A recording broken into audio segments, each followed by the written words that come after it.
queria aqui falar um pouquinho sobre o nosso tema de hoje.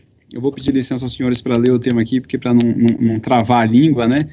Arbitrabilidade objetiva na administração pública, né? Então, esse é o nosso tema, tentando traduzir um pouquinho e não me antecipando, porque com certeza os debatedores têm muito mais experiência do que eu para falar sobre esse assunto, mas basicamente, tentando traduzir um pouquinho do tema, a gente vai discutir hoje o que a gente pode e o que a gente não pode levar para a arbitragem, né? Então, a gente tem o disposto na Lei 13.448 e no nosso Decreto 10.025, onde a gente coloca alguns requisitos ou o que a gente pode levar para a arbitragem.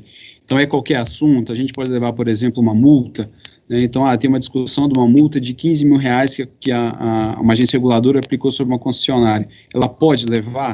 Bom, se pode, compensa levar isso para a arbitragem? A arbitragem tem custos mais altos ou mais baixos quando comparado com a justiça comum, né? Acho que os debatedores vão poder trazer um pouquinho da experiência e ver o que a gente consegue calibrar em termos de valor, o que compensa ou o que não compensa, né? Não só o que é legal, o que é possível, o que é permitido, mas também trazer um pouquinho da experiência que eles têm do que compensa ou do que não compensa a gente levar para a arbitragem, né? E quais seriam as implicações no contrato, né? A Cristina, que vai ser a nossa moderadora hoje, tem uma vasta experiência no estado de São Paulo, acho que talvez ela possa trazer um pouquinho dessa experiência, como é que são feitos os contratos em São Paulo, talvez sejam um pouco mais específicos, com um rol exemplificativo e exaustivo do que a gente pode levar para a arbitragem, quais são as implicações, quais são as vantagens disso, os contratos da administração pública aqui do governo federal, salvo engano, eles tendem a ser um pouco mais abrangentes, quais são as vantagens e desvantagens desses modelos, né? Então, para não me estender muito, vou passar a palavra para os nossos debatedores de hoje, vou, enfim, só nominá-los, e aí, antes de cada um, ia pedir a gentileza que se apresentasse, falasse um pouquinho da sua experiência.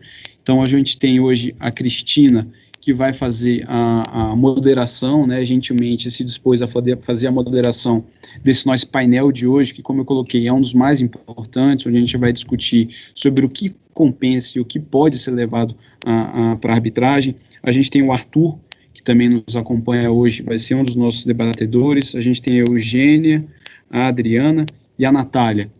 Eu acho que é isso, né, não faltou ninguém.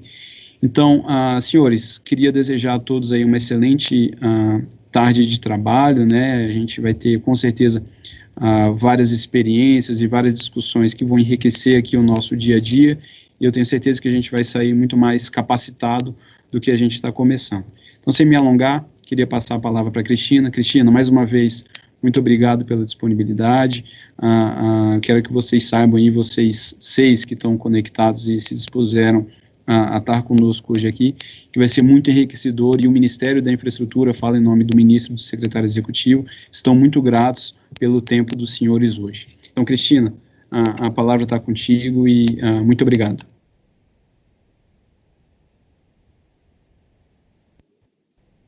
Obrigada, doutor Rodrigo.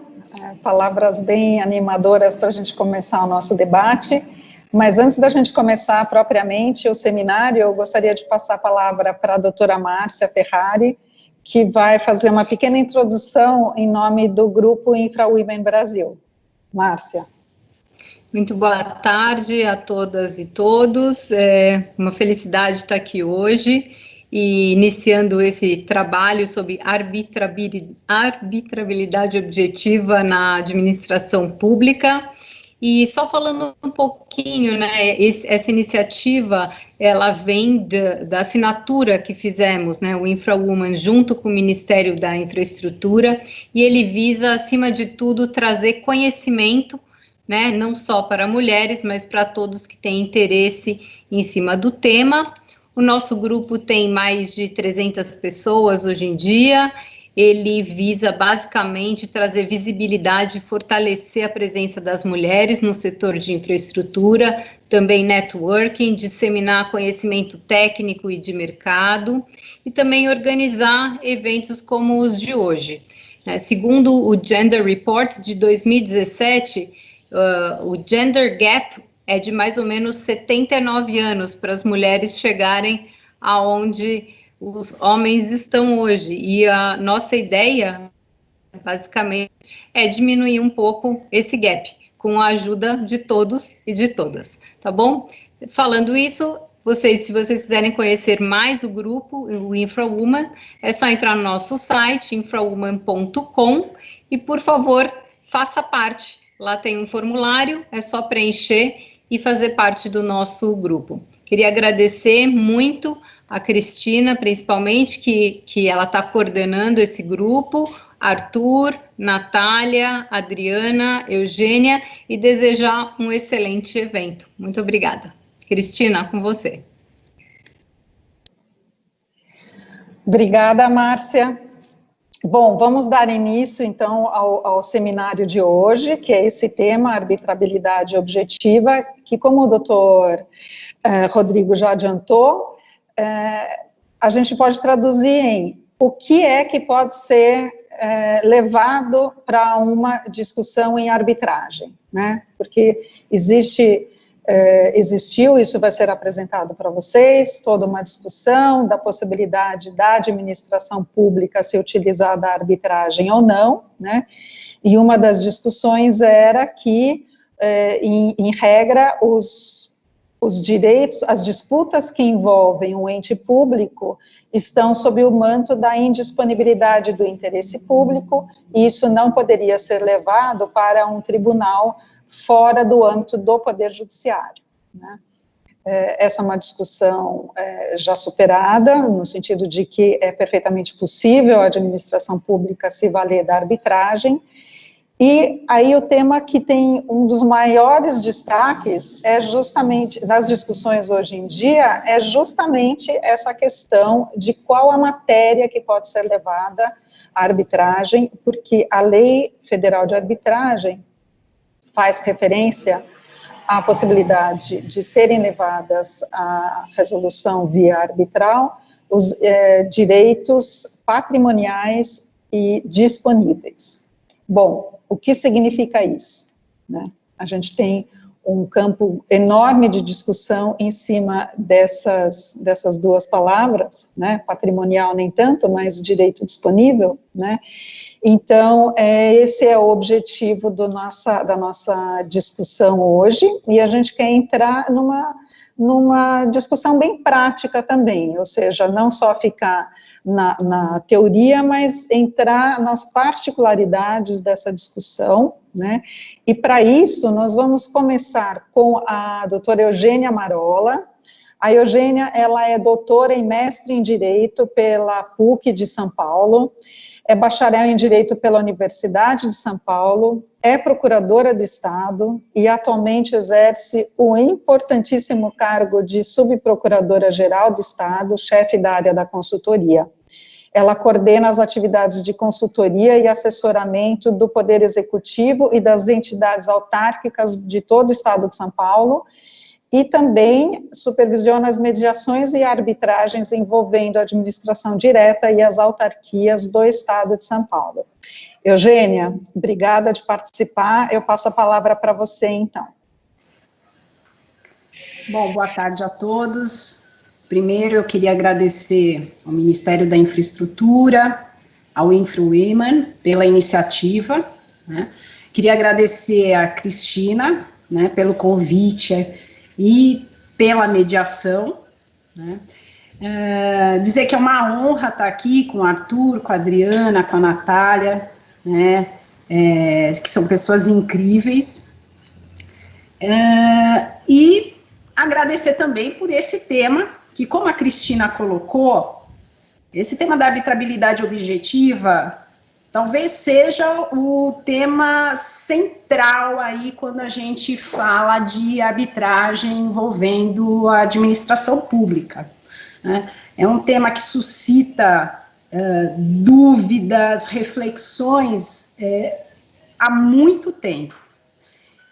Mas, ao mesmo tempo em que ele suscita todos esses questionamentos que vão ser colocados e vocês vão ter a oportunidade de ver o quão difíceis, né, são essas ponderações, ele também é um tema em desenvolvimento, né? Então, para quem estuda isso daqui, ele traz muitas alegrias, né? Porque a gente pode ir evoluindo junto com o tema. Bom, a Cristina colocou aí para vocês o que é a arbitrabilidade objetiva, que seria a minha primeira pergunta, né? Então, a gente fala arbitrabilidade objetiva, esse nome horroroso, o que é isso? Então, é a capacidade de um conflito ser submetido à arbitragem, né? E aí, quais conflitos, né, então, poderiam ser submetidos à arbitragem? A lei de arbitragem, ela traz um primeiro referencial para que a gente possa analisar essa questão. Então, ela diz que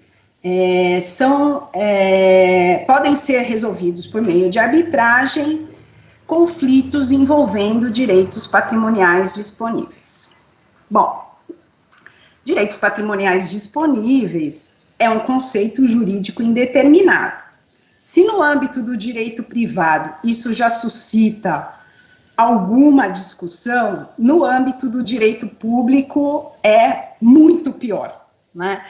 É muito pior porque, em primeiro lugar, porque a gente vem de uma cultura em que se tinha muito arraigada a ideia de que a administração não possuía disponibilidade alguma sobre direitos, né?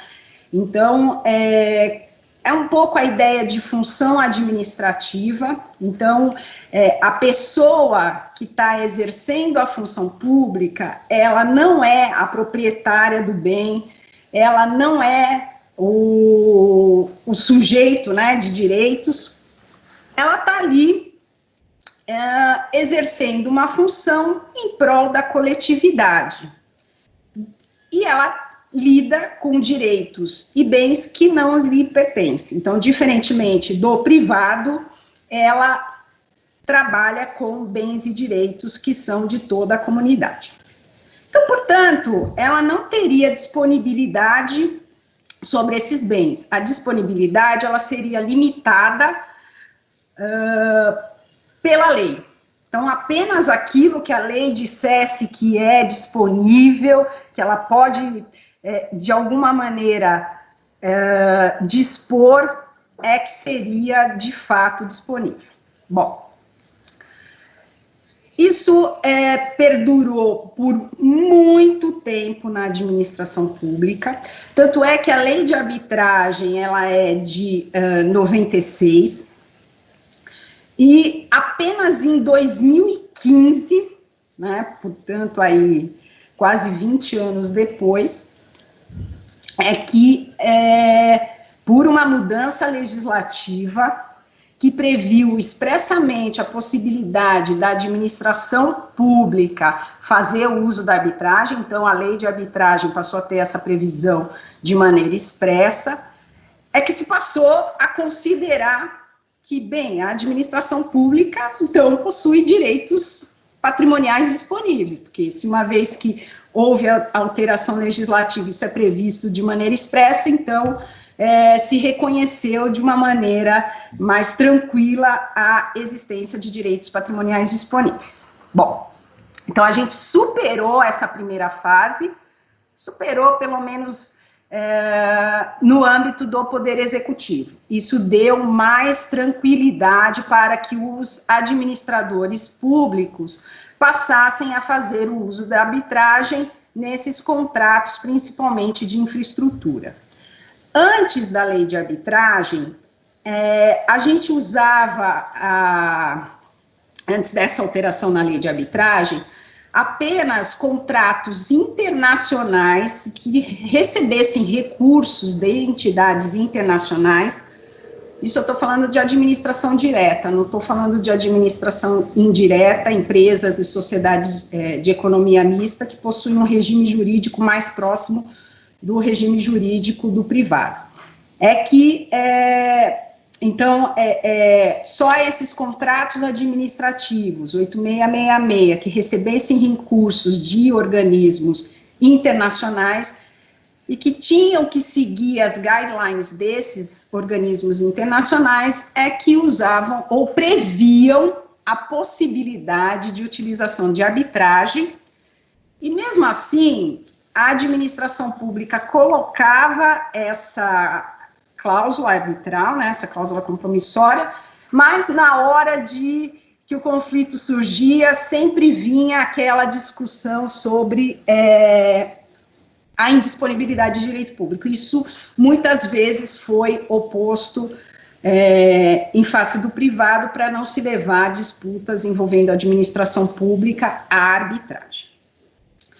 A gente evoluiu muito, né, em relação a esse tema, principalmente nesses últimos 5 anos, a partir de 2015, e hoje já é tranquilo a possibilidade da administração pública, então, fazer o uso da arbitragem. O que se considera, então, hoje direito patrimonial disponível? Isso é tranquilo? Não, continua não sendo tranquilo. A gente tem diversas teorias para definir o que é disponível ou não dentro de um contrato administrativo, seja ele 8666, concessão de serviço público, parceria público-privada.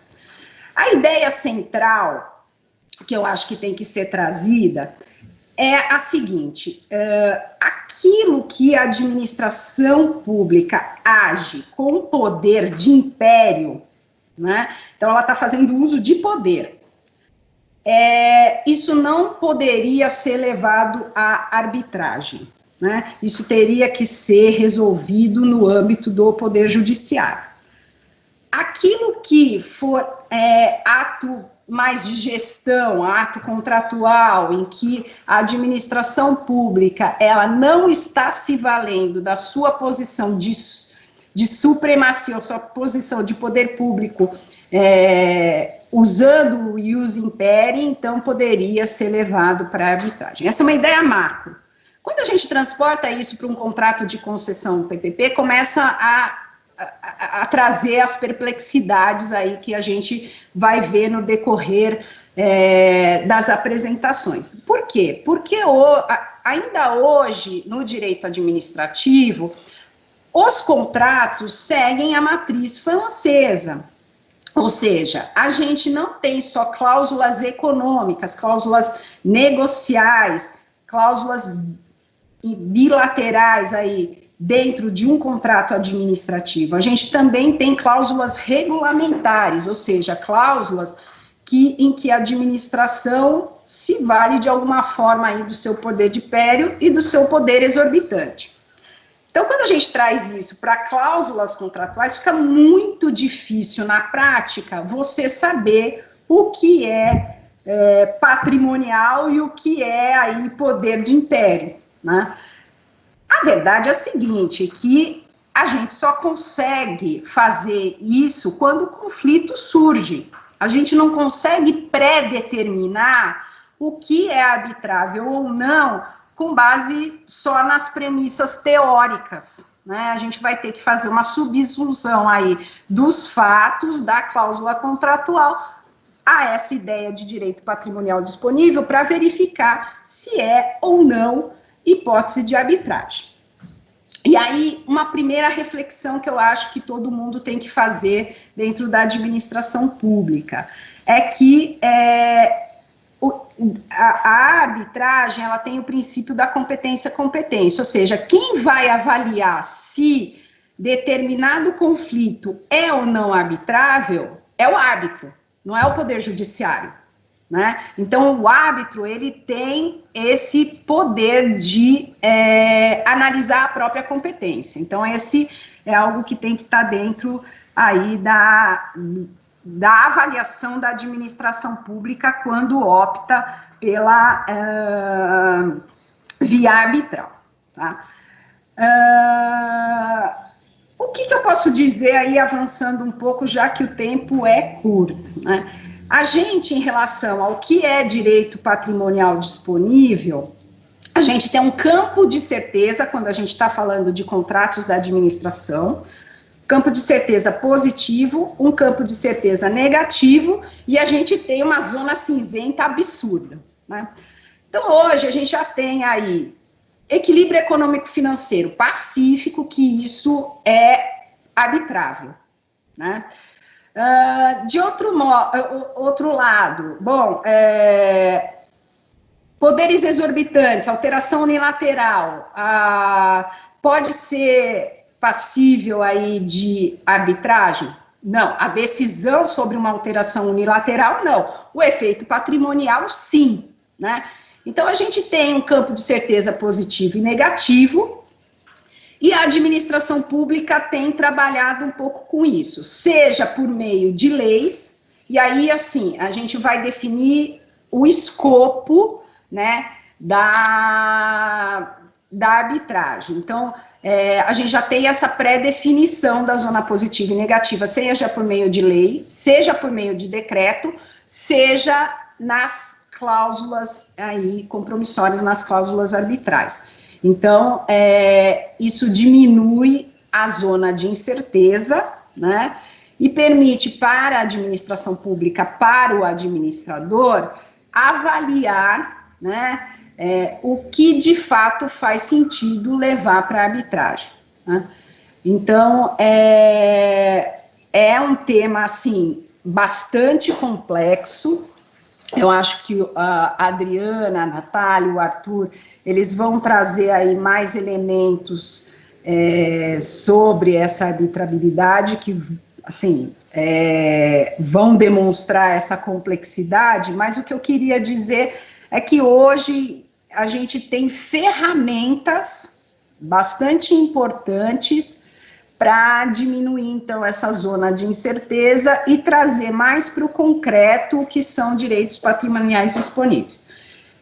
Último ponto, isto não afasta as discussões sobre essa questão de arbitrabilidade, principalmente em face do Ministério Público e dos tribunais de contas, né? Eles ainda têm uma visão mais conservadora da disponibilidade do interesse público, então, muito mais naquela linha de que tudo é indisponível do que nessa linha de que há aí uma margem de possibilidade de utilização de arbitragem, tá?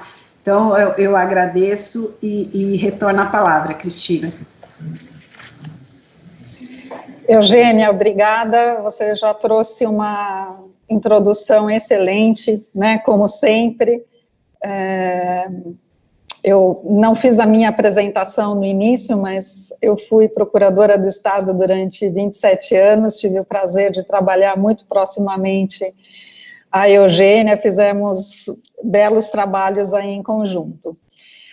E uma coisa que você mencionou, que eu acho que vale a pena a gente já deixar bem claro desde agora, né?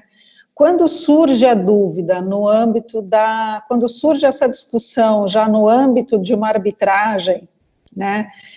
Essa matéria, ela pode ser objeto da arbitragem ou não, pelo princípio que vigora no âmbito da arbitragem internacional e nacional também, a decisão recai sobre o próprio tribunal, né? Essa é uma situação bem complexa, porque existe até um conflito de interesses aí, né? Porque o tribunal, é claro que ele quer que a matéria seja dele, porque ele está trabalhando nessa arbitragem, né? A não ser talvez que seja uma questão tão complexa que está adorando que isso vá para o judiciário.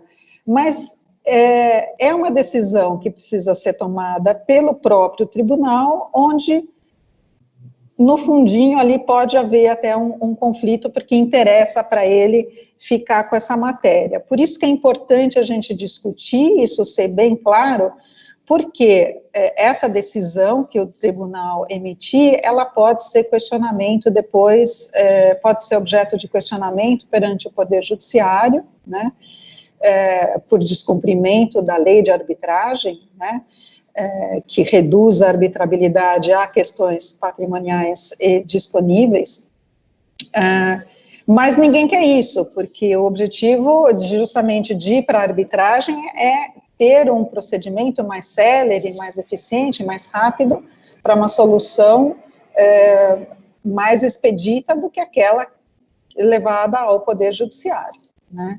Então, esse é um aspecto que é importante a gente já frisar.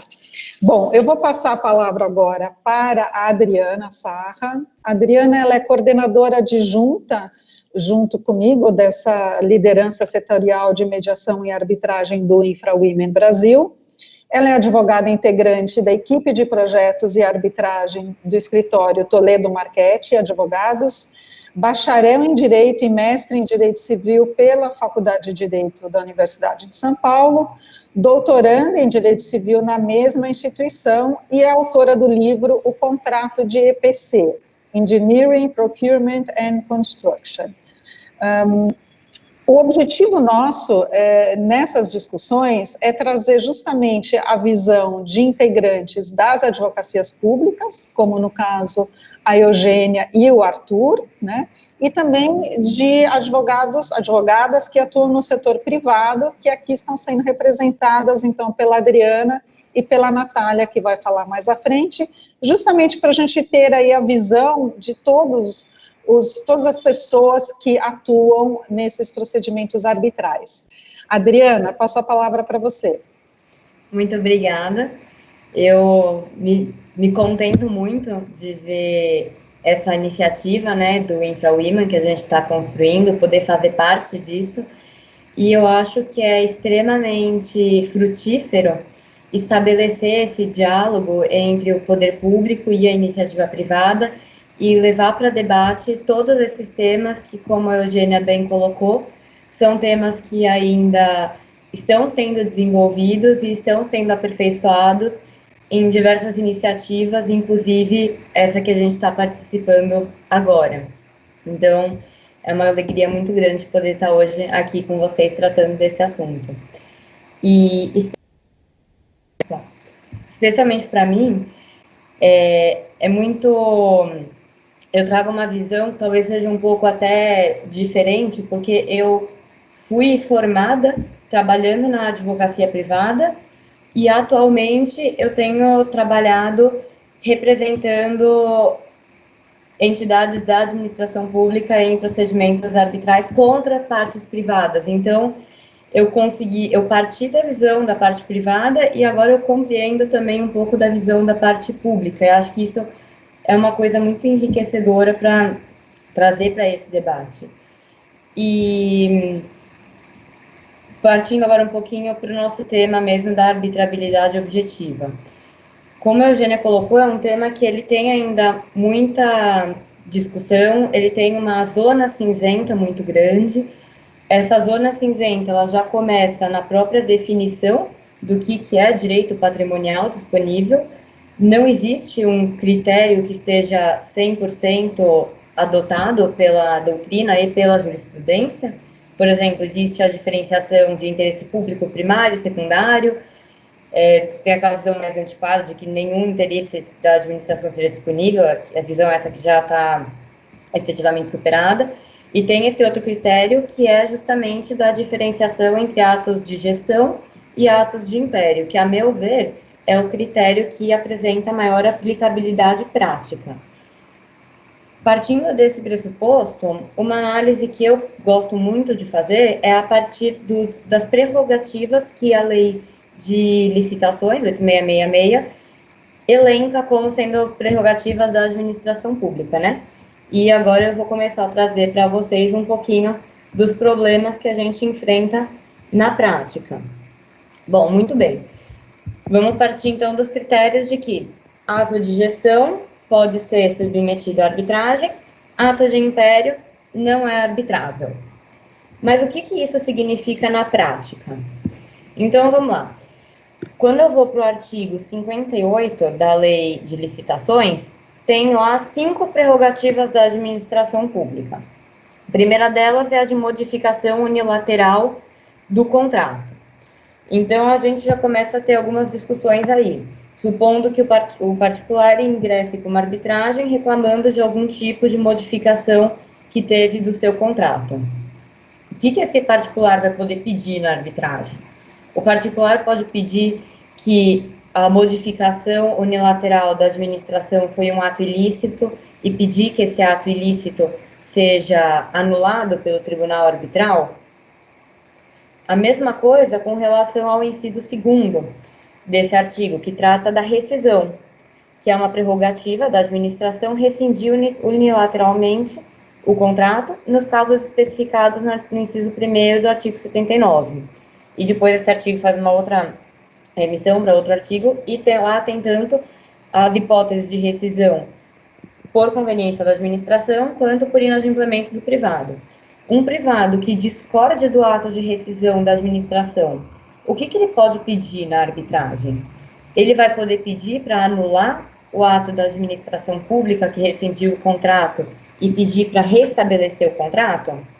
Ou ele não pode mais querer restabelecer esse contrato, ele vai se limitar a discutir se a rescisão foi ou não um ato lícito e discutir as consequências patrimoniais desse ato, ou seja, se a rescisão foi por conveniência ou se foi por culpa do privado.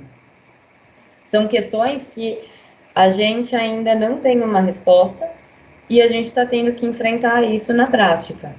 Minha opinião em particular, eu entendo que esses atos da administração são atos de império, e aí até os colegas podem depois manifestar a opinião deles sobre o assunto, e que realmente a discussão no âmbito da arbitragem vai ser sobre os efeitos patrimoniais.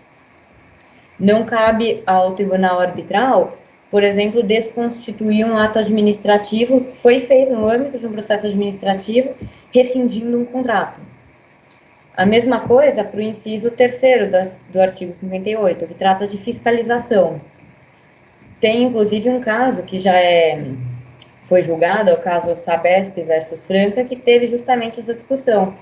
O tribunal arbitral, ele pode impedir, por exemplo, o poder público de fiscalizar a execução de um contrato, inclusive para fins de apurar eventuais fatos que embasem uma aplicação de penalidade, por exemplo, apurar um atraso. Nesse caso que eu mencionei da Sabesp, o Poder Judiciário entendeu que não, que o ato de fiscalização do poder público é um ato de poder de polícia, ato de império, e que, como tal, ele não é arbitrável. Daí discute-se novamente, uma parte da doutrina entende que essa decisão foi correta, uma parte entende que não foi correta. Inciso 4. Aplicar sanções por inexecução do contrato. Esse artigo, ele dialoga com o artigo 87 da lei, que elenca as diversas sanções. Então, a gente tem lá advertência, multa na forma prevista no instrumento convocatório ou no contrato, suspensão temporária de participação e licitação e impedimento de contratar com a administração, e a quarta possibilidade, que é a declaração de inidoneidade para contratar ou licitar com a administração pública. Pergunta: quais desses atos podem ser submetidos à arbitragem? O árbitro, ele pode anular uma sanção de inidoneidade que o poder público tem aplicado? Ou então, ao contrário, o poder público pode pedir na arbitragem que o árbitro condene o privado que descumpriu um contrato e declare a inidoneidade dele para licitar com a administração pública? Esses atos são ou não são arbitráveis? E ainda nesse inciso 4 tem um plus, né? Que é o seguinte: muitas vezes a autoridade competente para aplicar a inidoneidade não é a mesma autoridade pública que assina o contrato. Então, eu vou juntar uma questão de arbitrabilidade objetiva, quais matérias eu posso levar na arbitragem, a uma questão de arbitrabilidade subjetiva, porque, em alguns casos, a autoridade que tem a competência para aplicar a inidoneidade não é parte do contrato, ou seja, ela não firmou a cláusula compromissória para ir para a arbitragem. Como que essas situações vão ser endereçadas? O árbitro pode reconhecer incidentalmente como ilícito o ato administrativo e só julgar as consequências patrimoniais? Eu posso ter uma concorrência entre processo judicial e arbitragem? Então, por exemplo, vai discutir a consequência patrimonial da rescisão na arbitragem, e em paralelo o privado vai entrar com um mandado de segurança para tentar anular a rescisão? São questões que ainda estão em aberto e acho que hoje é uma das oportunidades que a gente tem para discutir esses e outros assuntos. E agora eu devolvo a palavra para a Cristina para prosseguir no nosso debate. Obrigada, Adriana. Você já começou a tocar justamente nos pontos mais complexos, né, que envolvem esse tema, porque quando a administração pública tem um contrato, não é só uma questão de verificação do cumprimento, do descumprimento por parte do contratado. Quando o contratado descumpre, deixa de cumprir com as obrigações assumidas contratualmente, a punição dele não é apenas restituir valores eventualmente já recebidos, né? Existe todo um processo administrativo que é instaurado e é verificada a conduta, verificado se é o caso de aplicação não só das sanções administrativas previstas contratualmente, mas também das sanções administrativas previstas na lei de licitações, como a declaração de inidoneidade e o impedimento de contratação com a administração pública por alguns anos.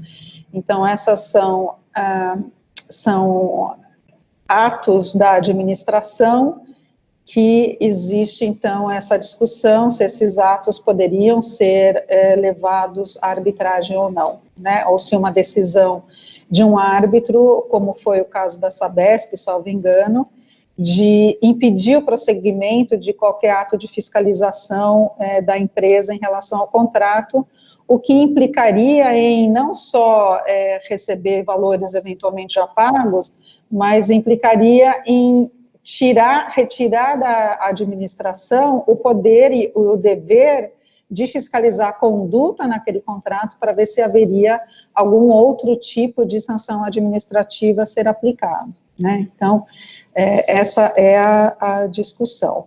Bom, eu vou passar a palavra agora para a doutora Natália Lamas. A Natália, ela também integra o InfraWomen Brasil, a nossa liderança setorial de mediação e arbitragem. Ela é sócia do escritório Ferro Castro Neves, Daltro e Gomide Advogados, um dos grandes escritórios que atuam em arbitragem no país. É mestre em Direito do Comércio Internacional pela Universidade de Paris e em Direito Internacional pela Universidade Estadual do Rio de Janeiro. Professora de arbitragem em programas de pós-graduação da PUC-Rio, Fundação Getúlio Vargas e IBMEC. Natália, estamos curiosas para ouvir os seus pontos de vista. Obrigada, Cristina. Vocês me ouvem bem? Bom, primeiro gostaria de agradecer a oportunidade ao InfraWomen, na pessoa da Adriana e da Cristina, e ao Ministério da Infraestrutura pelo convite. Eu estou muito feliz de estar aqui, principalmente porque eu acredito que a minha posição deva ser ligeiramente diversa de todos os meus colegas, né? Por quê? Primeiro porque eu não sou administrativista, então, já fazendo as escusas, a minha visão é muito mais de mercado, seja pela formação profissional, porque eu estou muito mais habituada a estar do lado da parte privada, seja pelo cacuete de pensar sempre no que eventualmente vai interessar mais a parte privada. Então, eu não me propus a entrar no detalhe de cada uma das hipóteses de cada um dos atos da administração e questionar se a gente teria ou não arbitrabilidade com relação a isso. A minha ideia é muito mais ser principiológica, para a gente ter alguns critérios norteadores, além dos que a gente já falou aqui, para análise desse tema. Estudando a arbitrabilidade objetiva, então, de maneira genérica, a gente vê que, em geral, os países têm 3 critérios que podem estar combinados ou não para a definição do que seria arbitrável, né? O critério da patrimonialidade, da disponibilidade e da transigibilidade. Dentre esses 3 critérios, o que a doutrina internacional reconhece como mais moderno é o da patrimonialidade, que é acampado pela lei suíça e pela lei belga, numa modificação relativamente recente. No direito brasileiro, a gente tem o critério patrimonial disponível, né? O direito deve ser patrimonial disponível. E eu achei curioso que tanto a Cristina na introdução quanto a Eugênia se centraram no disponível, porque falar em patrimonialidade torna a discussão muito mais fácil. Falar em disponibilidade remete a uma série de outros conceitos jurídicos, e aí toda vez que você tem alguma remissão a um conceito jurídico, você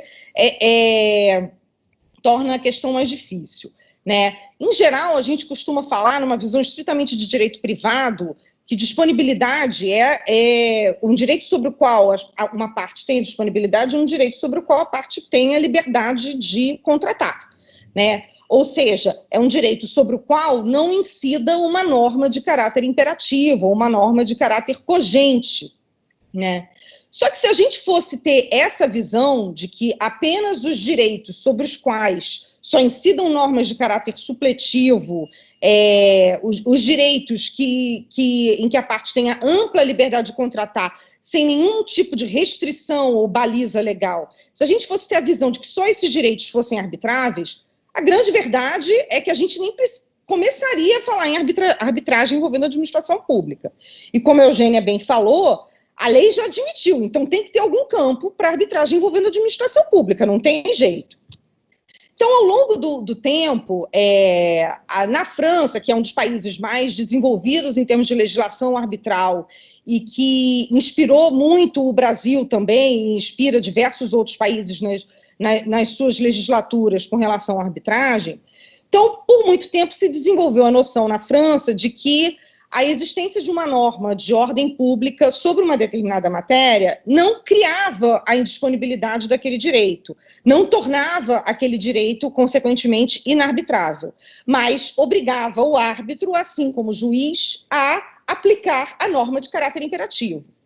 No Brasil, é muito simples a gente ver esse exemplo, por exemplo, em matéria societária. A lei societária brasileira, ela é recheada de disposições de caráter cogente. E, ao mesmo tempo, o direito societário é o direito exemplar, em que a gente sempre fala, direito societário é arbitrável.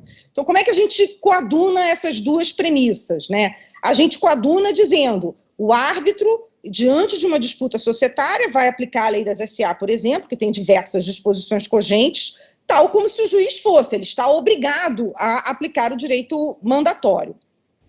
Com isso, a gente consegue afastar essa noção de disponibilidade que engessaria o conceito de arbitrabilidade.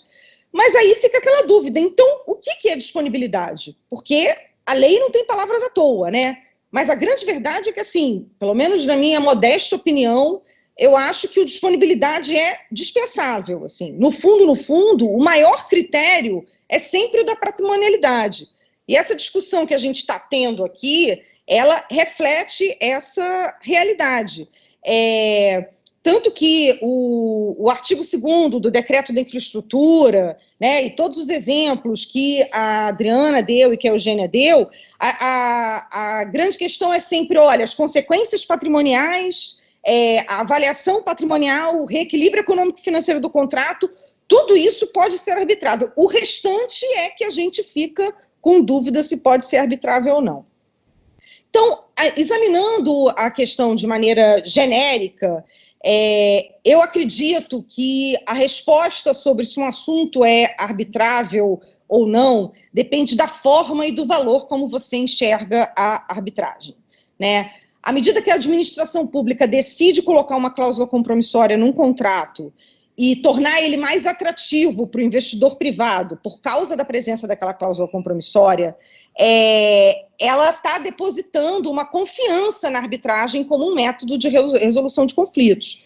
A gente não pode encarar, então, a arbitragem como uma renúncia ao direito litigioso. A arbitragem representa uma renúncia à jurisdição como forma de resolução de controvérsia, mas não ao direito litigioso.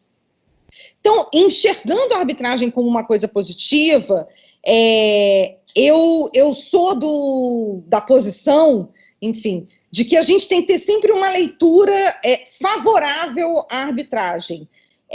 Eu sei que a gente acaba criando uma certa leitura em círculos, né, um círculo vicioso, vamos ler a favorável, então vamos aplicar o princípio do favor arbitratis, mas a verdade é que se a gente for ter uma postura muito rígida e conservadora com relação a isso, a gente vai tirar tanta coisa do campo da arbitragem que a gente vai acabar tornando ela pouco atrativa.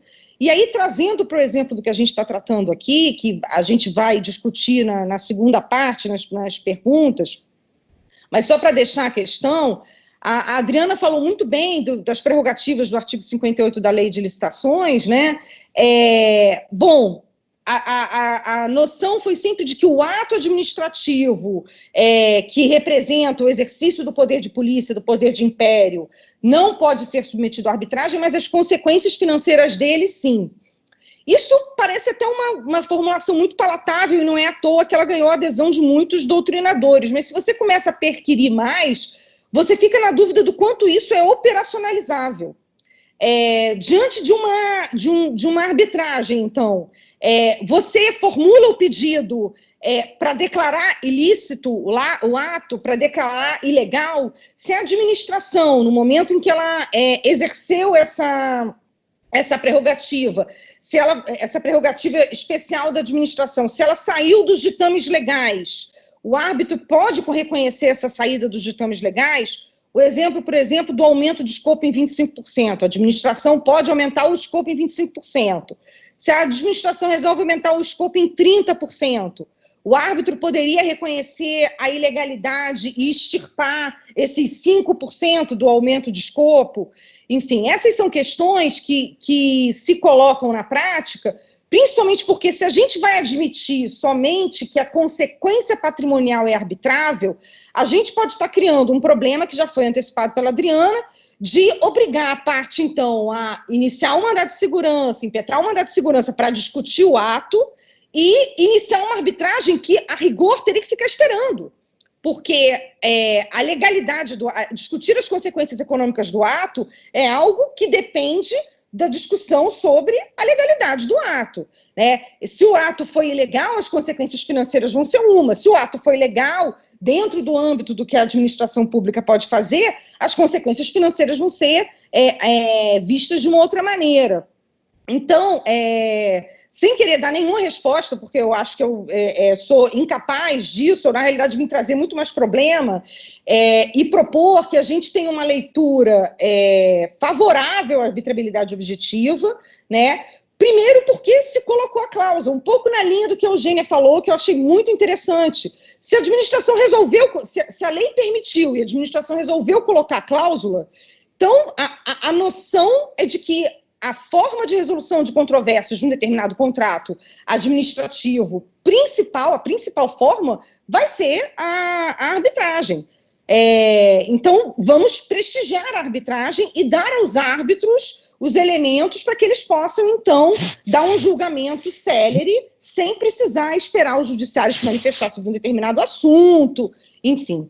Então, eu acho que a minha proposição é muito mais no sentido de dizer que a gente caminha para uma liberalização não completa, porque nunca vai ser completa.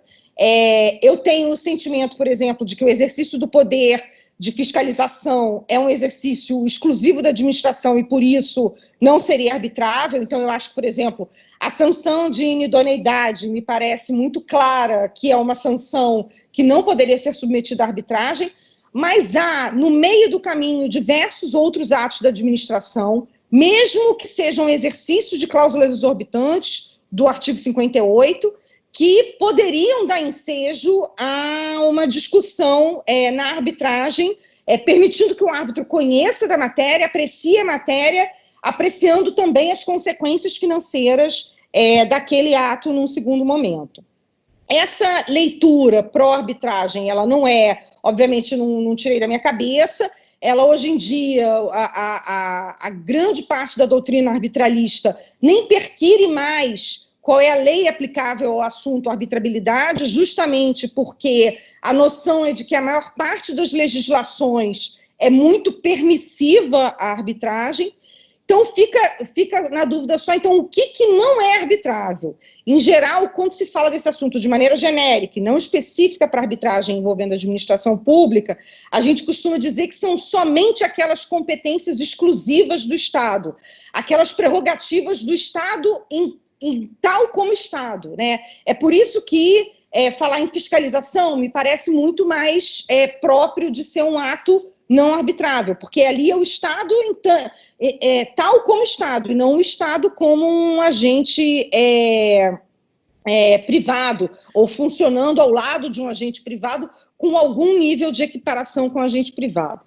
Então, sem pretender esgotar a discussão, até porque eu acho que eu já estou no meu tempo, a minha ideia é muito mais dizer que em todas as áreas do direito, e por que não envolvendo a administração pública, a gente caminha para uma admissão de que apenas a patrimonialidade seria um requisito da arbitrabilidade objetiva e poucas matérias restariam inarbitráveis. E eu espero que a gente chegue nesse nível de segurança jurídica também na arbitragem envolvendo a administração pública, porque isso certamente traz um conforto para a entidade privada que lida com a administração. Acredito que seja isso por enquanto. Obrigada. Obrigada, Natália, muito bom ouvir as suas ponderações, né, e você realmente traz aí uma visão do quanto pode complicar uma arbitragem caso essas segmentações sejam feitas, né, isso pode, isso não pode, mas isso... enfim, vai para o judiciário, não vai para o judiciário, e tudo aquilo, toda a celeridade que se pretendeu dar a uma discussão com o uso da arbitragem vai por água abaixo, né? Tenho bastante coisa para comentar ainda em relação a isso, mas eu vou passar a palavra para o Arthur. Antes de passar para o Arthur, eu quero comentar aqui com aqueles que estão nos ouvindo, que nós gostaríamos muito de receber perguntas, estamos aqui disponíveis para responder a perguntas, elas podem ser encaminhadas pelo chat do YouTube mesmo, e nós vamos então analisar, e na segunda parte aqui a gente vai passar a responder, tá? Eu vou passar para o Arthur. O Arthur, ele é bacharel, Arthur Vatti, ele é bacharel em Direito e mestre em Direito Internacional pela Universidade do Estado do Rio de Janeiro, procurador federal da Advocacia Geral da União desde 2006, desde 2010 representa a ANP e outros entes públicos em procedimentos arbitrais, é fellow do Charter Institute of Arbitrators, visiting scholar do Programa de Meio Ambiente, Energia e Recursos Naturais da University of Houston Law School, autor do livro Petróleo, Gás Natural e Biocombustíveis, da coleção de Direito Econômico da editora Saraiva. Arthur vai trazer para a gente um caso bem interessante, que é um dos casos onde toda essa problemática da arbitrabilidade foi discutida, que é o caso do Parque das Baleias, que ele conhece muito bem. Arthur, passo a palavra a você.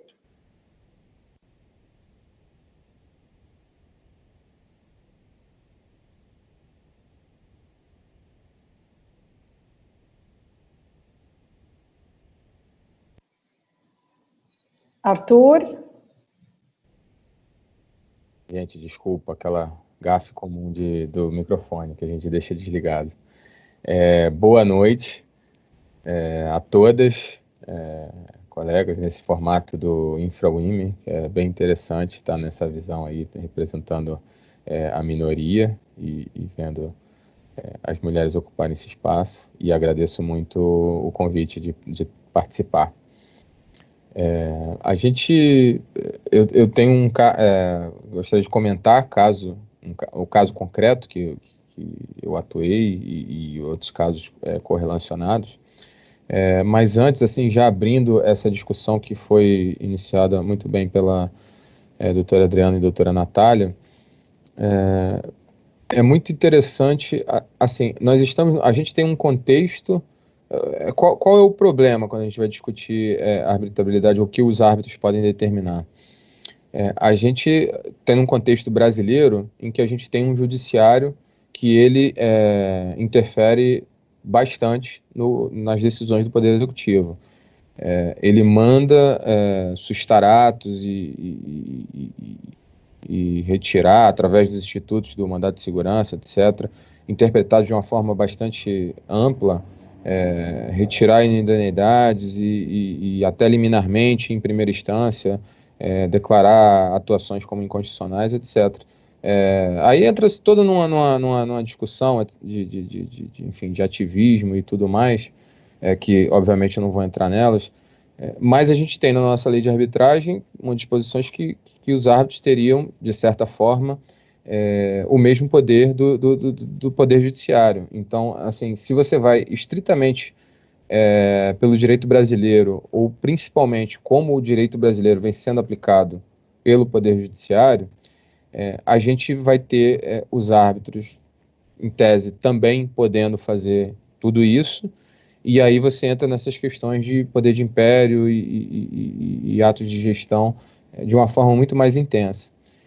E na minha visão, e obviamente isso aí não é uma coisa que vai solucionar todos os problemas, mas eu acho que solucionaria uma grande parte dos mais corriqueiros. Eu acredito que a arbitragem, os árbitros, quando fossem julgar, sendo a arbitragem um instituto tão internacional e globalista, olhar um pouco para a experiência internacional. Desde os grandes casos, até da época do petróleo, ali da década de 60, a gente tem os tribunais arbitrais, até pela falta de poder cogente, no sentido de determinar atitudes para os estados ali que estão litigando, sempre essa vertente que já foi citada aqui, patrimonial, muito forte. Ou seja, se um determinado estado, ou na administração pública, dependendo como você vai chamar, decide simplesmente que aquela empresa ali, que seria o caso da inabilitação, não vai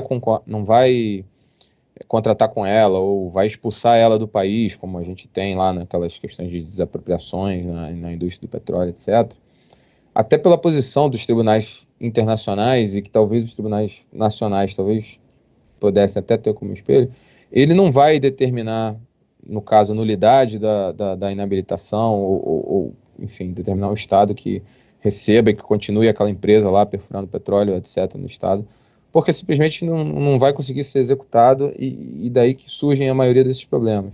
Mas ele vai declarar, no âmbito da arbitragem, que aquele ato foi ilegal, não seguiu direito, não respeitou, etc., tudo foi o caso, e vai dar uma indenização conforme, ou seja, vai talvez considerar que aquela rescisão contratual não foi por, enfim, inadimplemento ou rescisão por parte do ente particular, e vai condenar o Estado como se ele tivesse decidido unilateralmente e sem justificativa rescindir o contrato, e vai aplicar as penalidades contratuais ou do direito que daí decorram.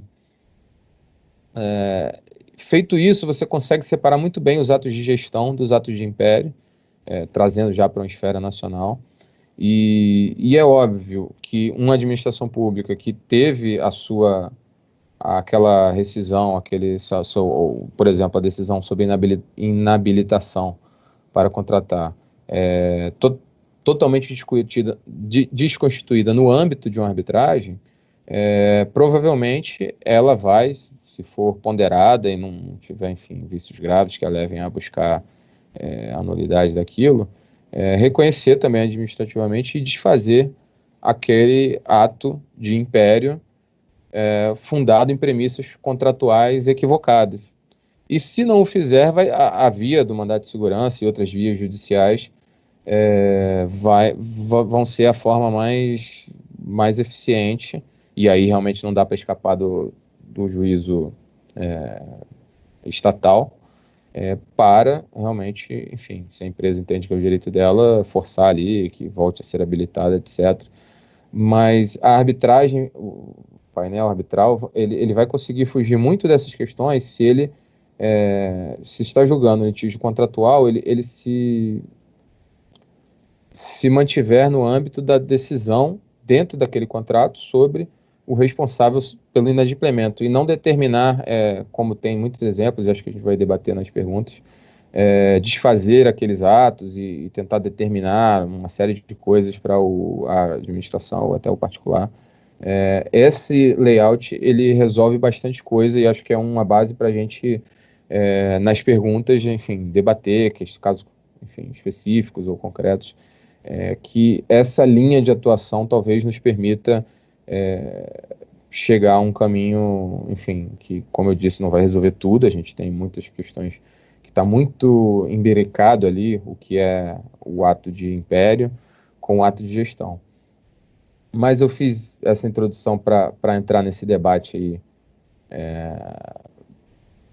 que já está começando a se formar, mas o que eu queria trazer para vocês nesse primeiro momento é comentar, principalmente um caso do qual eu participei, muito interessante, sobre um conflito de competência do STJ, que envolveu a ANP. A gente teve oportunidade de atuar nesse processo, ou ajudar a atuar, enfim, elaborar algumas razões lá que os colegas do contencioso puderam litigar, que é o conflito de competência 13959. E que a gente, enfim, a posição da ANP acabou vencida, né, por 5-2 ou 7-2, alguma coisa assim. E nesse conflito foi decidido a competência do tribunal arbitral para julgar a matéria que estava em questão. E a matéria que estava em questão, assim, pincelando de uma forma muito rápida, ela é muito interessante porque ela realmente, assim, independente do que prevaleceu, ela está bem na fronteira do que seria arbitrável ou não, porque você tem os contratos, e nesse contrato você tem uma área, que é do contrato, que em algumas situações elas podem ser divididas e gerar campos de petróleo diferentes, e isso gera um impacto financeiro muito grande, principalmente na arrecadação de royalties e participações especiais que são distribuídos em estados e municípios. E a nossa tese era de que isso não seria arbitrável no caso concreto, porque o contrato não tratava disso. Isso, na verdade, não estava regulado praticamente em local nenhum. Você tinha apenas o conceito legal de campo, que a ANP entendia que não permitia essa divisão, conforme a outra parte, que era a Petrobras, pretendia, e a Petrobras entendia que estava subentendido que ela teria esse direito. Mas não se tem uma linha no contrato sobre isso, e a nossa tese era de que, por não estar tratado no contrato, isso aí não estaria abrangido pela cláusula arbitral, ainda que ela falasse questões relacionadas ao contrato, mas a divisão não de campo estaria sujeita à regulação da ANP, na sua vertente de poder de polícia. E, além disso, que era uma outra questão assim, também bem diferente, que a gente não costuma discutir nesses contratos, enfim, de concessão, reequilíbrio, é que a gente tinha beneficiários, que seriam estados e municípios, que por decisão, por precedente pelo menos da STF, eles são titulares desse direito em causa própria, digamos assim, e, obviamente, não poderiam participar da arbitragem porque não assinaram a cláusula arbitral.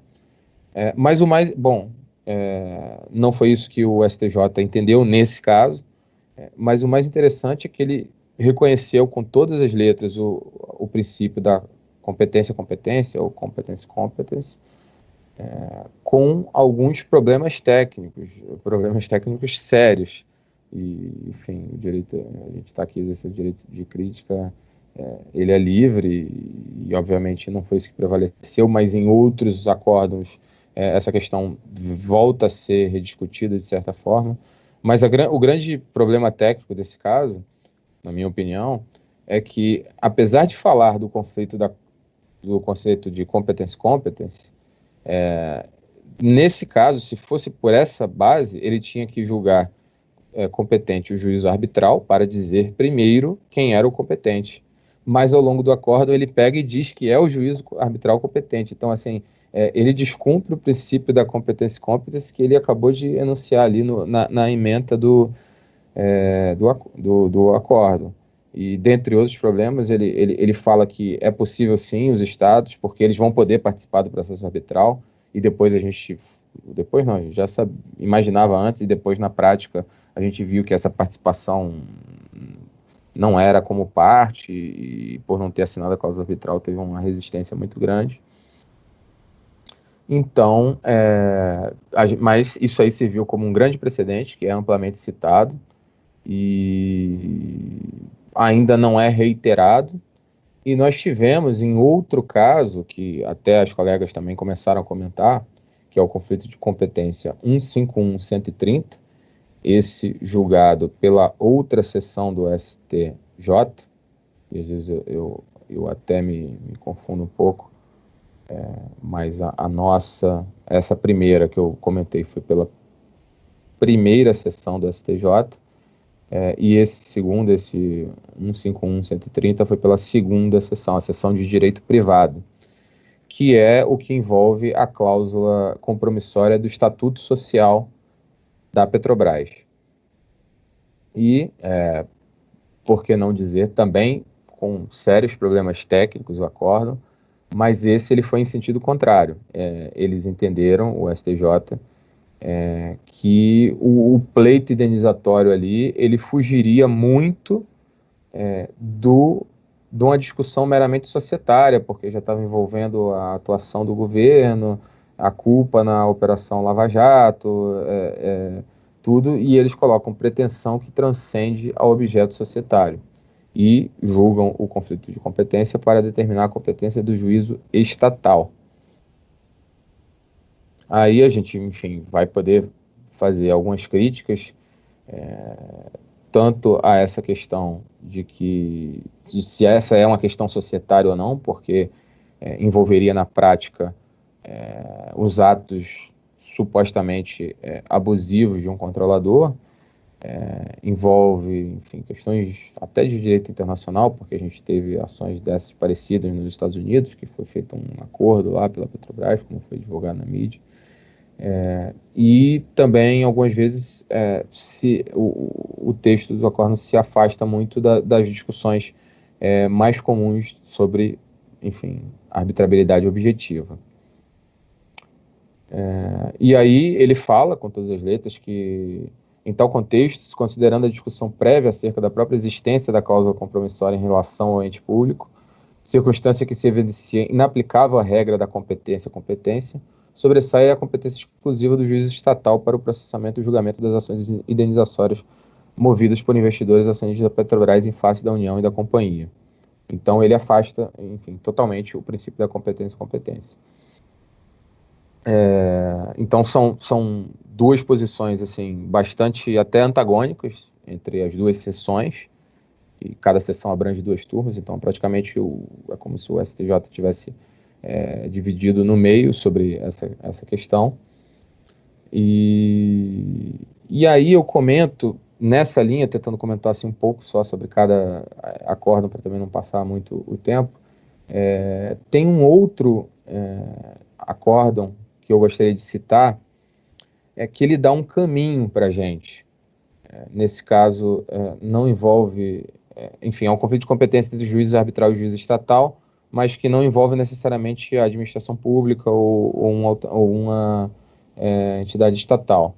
É o conflito de competência 166-681, que foi julgado agora em 2020,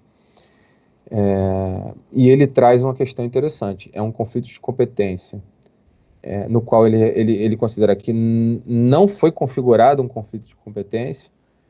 Por quê? Porque o tribunal arbitral se reconheceu competente e deu uma decisão nesse sentido, e foi, ainda que essa decisão tenha sido numa sentença parcial, ou seja, não tinha terminado o procedimento arbitral, a parte insatisfeita, ela entrou com uma ação judicial anulatória daquela decisão arbitral parcial. Então, com isso, foi respeitado o princípio da competência, como ele é comumente enunciado, porque foi o tribunal dizendo primeiro, o tribunal arbitral dizendo primeiro que se considerava competência, e a ação anulatória, que é amplamente reconhecida pela legislação, enfim, internacionalmente, no caso, pela legislação brasileira, e nesse caso, o STJ considerou, e parece que talvez esse seja um caminho, que não havia um conflito e que, se estava insatisfeito com a decisão liminar do juiz de direito na ação anulatória, a parte satisfeita deveria fazer os recursos cabíveis no âmbito judicial, e aquilo ali não seria uma violação do princípio da competência. E por que eu acho que essa talvez seja uma solução intermediária e que seja, enfim, de certa forma eficiente? Primeiro porque a gente sabe, o princípio da competência, ele é feito para dar uma eficiência. Se realmente não se pudesse prosseguir com a arbitragem, sempre que alguém desafiar a competência do tribunal arbitral, até de maneira frívola, as arbitragens não vão andar, isso pode ser usado como um mecanismo, enfim, de uma parte recalcitrante de não entrar na arbitragem ou tornar ela muito mais custosa, etc.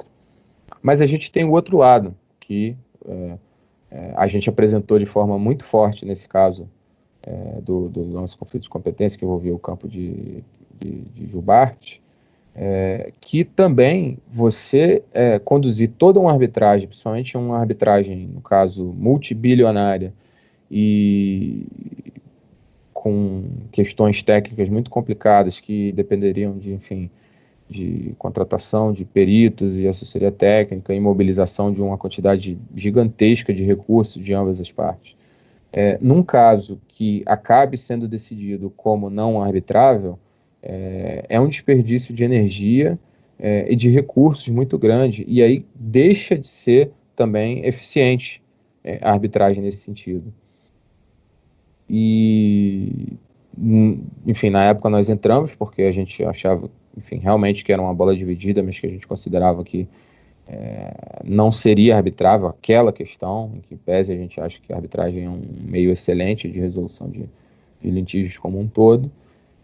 Mas até na nossa pesquisa que a gente fez para aquela ação, e aí quem consultar as peças aí desse conflito vai achar a nossa pesquisa lá, esse princípio da competência, ele é amplamente reconhecido, mas ele não é aplicado de maneira absoluta. A gente achou decisões lá, doutrina alemã e decisões americanas, inclusive, dizendo que em certos casos você tem a via judicial para questionar a arbitragem, a competência dos árbitros com a arbitragem em andamento, quando, enfim, tem uma questão prima facie ou quando o prosseguimento é excessivamente poderoso, ou seja, você tem exceções. E talvez, nesse último conflito 166681, esse seja um caminho do meio. Assim, se existe uma questão controvertida e que os árbitros possam decidir, fazer uma decisão preliminar sobre a sua própria competência, e isso possa tramitar até em paralelo na justiça, você consegue não despender, ou em algumas hipóteses, não despender toda essa energia também na arbitragem, quando for um caso de inarbitrabilidade. Porque, repito, nesse caso, no primeiro que eu citei, acabou que nesse caso a questão não foi adiante, teve um acordo, mas em algum caso semelhante você pode transcorrer toda a arbitragem e ter uma anulação no final, que também não é uma coisa muito eficiente para a administração pública, questão de condenação em custas, honorários, arbitrais, etc., que em algumas hipóteses não merece. Então, eu gosto muito dessa alternativa. É claro que depende de os árbitros bifurcarem, enfim, o procedimento ou darem uma decisão liminar, seja por sentença, seja por ordem processual, mas que estatuam, já que eles são competentes para dizer primeiro, que eles digam logo primeiro quando são competentes e tentem não postergar essa questão, até porque se for uma coisa até assintosa, como a Cristina colocou, um certo conflito de interesse, eu estou falando assim, totalmente hipotético, aí também talvez coubesse alguma outra medida judicial para se questionar isso. Então, esse é o meu panorama inicial que eu queria dar desses 3 casos, e eu acho que hoje, no Brasil, quem lê esses 3 casos vai ter um panorama um pouco confuso, verdade, mas de como está essa discussão hoje no STJ. E aí eu devolvo a palavra para a gente continuar os debates, e obrigado pela atenção de todos. Obrigada, Arthur. Muito interessantes esses casos que você citou, acho que está até anotado aqui para a gente depois, eventualmente, divulgar isso. E você mencionou uma coisa que é essencial, e que eu acho que é essencial no judiciário também, né? Tem tantas preliminares que são levantadas no Poder Judiciário, e muitas vezes a ação leva anos, e no momento de sentenciar, o juiz julga pela extinção do feito sem julgamento do mérito, acolhendo uma das preliminares, né? Eu, pessoalmente, até já tive um caso privado que teve perícia e tudo, depois de 10 anos era a Justiça Federal, o juiz extinguiu o feito porque a citação não tinha sido regular. Bom, eu acho que esse é um cuidado que o julgador tem que ter. E o julgador, Poder Judiciário ou um árbitro que compõe um tribunal arbitral, né? Fazer essa separação e já se manifestar desde o início, embora, preciso dizer que na prática dos casos que eu tenho enfrentado, muitas vezes a gente percebe que há uma dificuldade em separar o que é exatamente questão de mérito e o que poderia ser alegado em preliminar. As coisas se confundem um pouco, mas talvez essa medida recomendada pelo Arthur seja bem importante, de que o tribunal já enderece essa matéria desde o início, principalmente quando é uma questão muito assintosa, né? Bom, eu queria lembrar os colegas que estão assistindo que podem ser encaminhadas perguntas, né, pelo chat do YouTube, e eu vou iniciar agora. A gente vai passar uma fase de comentários, e eu queria primeiro chamar a Eugênia para fazer aqui um comentário em cima da manifestação da Natália, que foi extremamente interessante, e eu quero dar uma pimentada aí, né? A gente está aqui discutindo arbitrabilidade objetiva nesse campo das disputas que são levadas à arbitragem, mas essa também não é uma questão discutida junto ao Poder Judiciário, né? O Poder Judiciário também não tem limites, as decisões não têm limites em relação a quais atos da administração pública podem ser alterados, ou em que medida eles podem adentrar numa alteração dos atos da administração pública. Eugênia, o que você acha?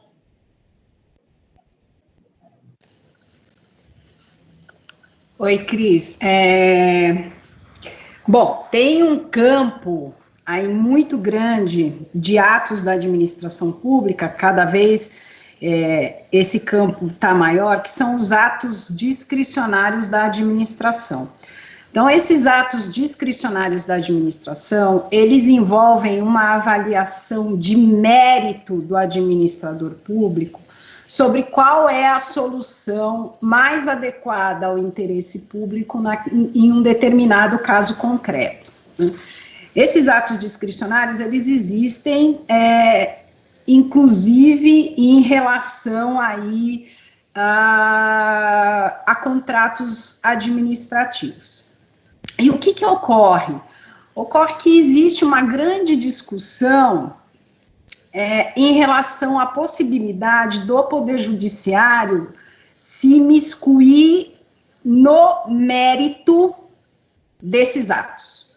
Então, em princípio, o Poder Judiciário, ele não pode decidir, ou ele não pode avaliar se determinada decisão que o administrador tomou, claro que ele pode avaliar a legalidade, mas se aquela decisão era ou não a melhor. Esse é um mérito do ato administrativo, né? Então, essa é uma competência do administrador público. Quando a gente transpõe essa questão para o âmbito da arbitragem, isso é um pouco mais complexo, né? Porque, bom, a gente pode, num nível mais teórico, dizer que esses atos discricionários não entram nem na arbitrabilidade, porque eles já estariam em um passo anterior, né? Seria uma questão de juridicidades, né? Eles não são passíveis de avaliação pelo Poder Judiciário e, portanto, eles não são passíveis de avaliação também pelos árbitros. Mas eu acho que, apesar disso se colocar de forma teórica de uma maneira bastante clara, na minha opinião, no ponto de vista prático, nem tanto. Isso pode ser um pouco mais complexo, né, na realidade.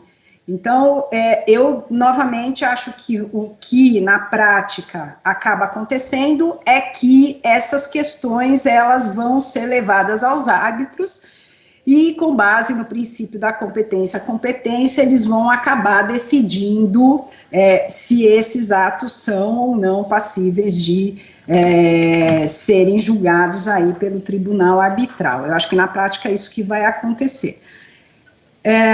E no fim, ao fim e ao cabo, isso tudo vai ser, claro, se a administração pública, e ela vai, né, ser sensível a esse ponto, isso pode ser levado ao judiciário, né, porque nem seria arbitrável, nem passível de decisão judicial. Então, eu acho que esse é um ponto de alerta, né? Atos discricionários da administração, são atos que não existem no campo privado, né? Então é preciso ter essa reflexão. Outro ponto que eu queria colocar em relação à maravilhosa explanação aí da Natália, mas com a qual, assim, eu concordo, assim, eu acho que a gente tem uma linha bastante similar de pensamento, mas o que eu queria trazer também para a reflexão esse critério meramente patrimonial, né, como sendo o norte aí da arbitrabilidade objetiva. Por que eu digo isso? Porque no campo do direito público, a gente tem que pensar nas externalidades da administração, então nem sempre só a questão da patrimonialidade talvez seja suficiente aí para dar não é uma garantia, mas para que a administração pública se sinta aí bastante confortável com a utilização da arbitragem.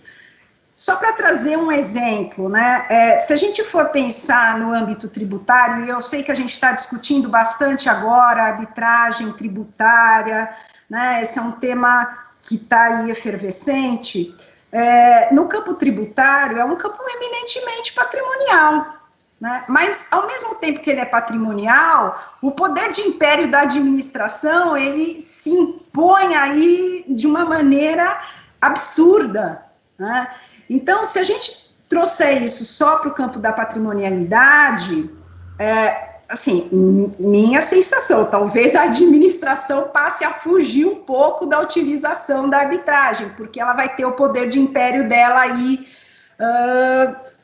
não digo questionado, mas sendo avaliado por privados, né?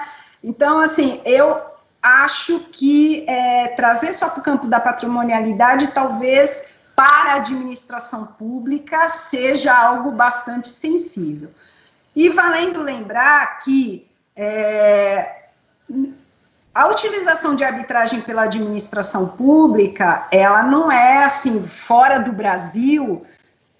A gente deve ter Portugal, Peru, que utilizam mais, mas assim, não é unanimidade e não é algo corriqueiro. E, assim, pelos meus estudos e tudo que eu vi, é exatamente por causa dessas externalidades, atos discricionários, a necessidade da manutenção do poder de império, para que você possa ter, então, o Estado possa ter essa possibilidade de atuar, né, com esse enforcement, né? Então, eu acho que esses pontos todos a gente precisa aí ter em mente, até para não colocar em risco mesmo a arbitragem e a administração pública, porque se a gente puxar demais para um lado, a minha sensação é que a administração pública talvez fuja da utilização da arbitragem.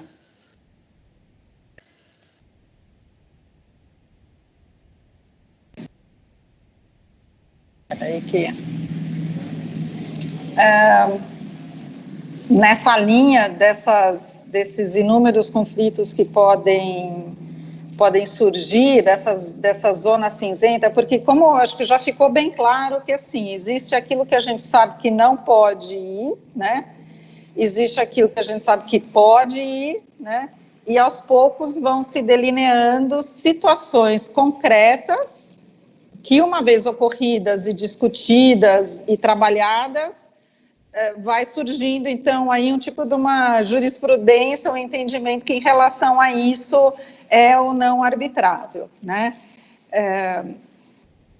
Eu queria ouvir a opinião do Arthur.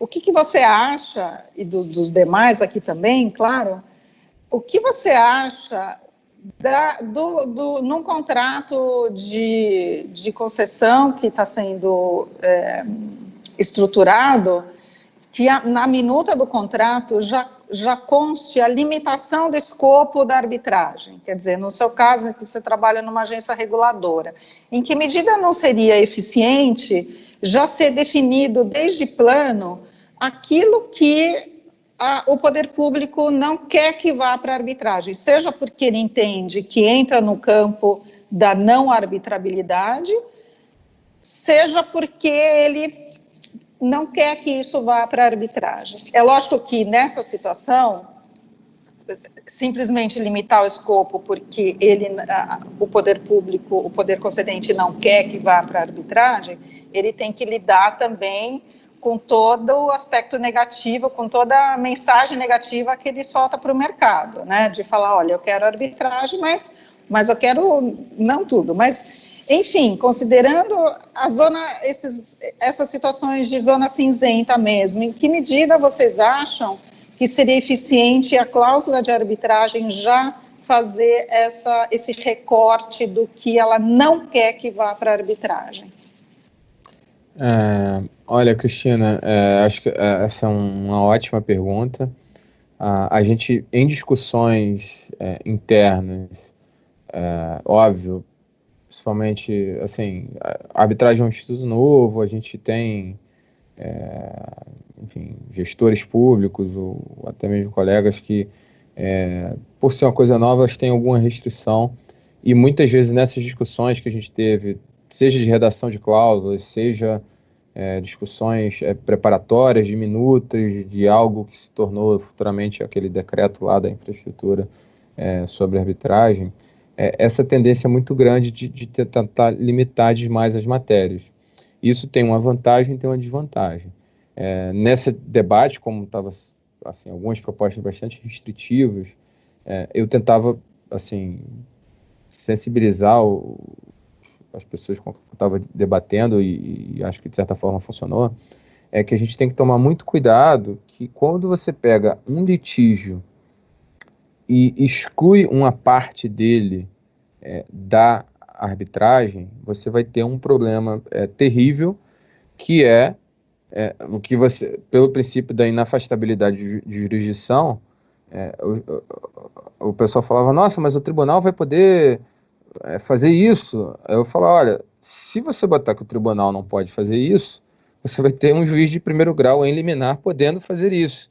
E o que é pior, possivelmente em conflito com a decisão do tribunal arbitral. Então, isso é um problema sério, que a gente tem que evitar. Se a gente acha que as discussões relacionadas com aquele contrato, de uma forma geral, ou seja, mais as questões contratuais, e aí uma hipótese diferente lá da nossa questão lá da divisão dos campos, que tem que ser arbitrável, por exemplo, um contrato que tem reequilíbrio, que tem um monte de coisa, um monte de discussão contratual e a aplicação de multas contratuais, não a multa do poder de polícia decorrente da lei, etc. Se você afasta isso por redução de escopo,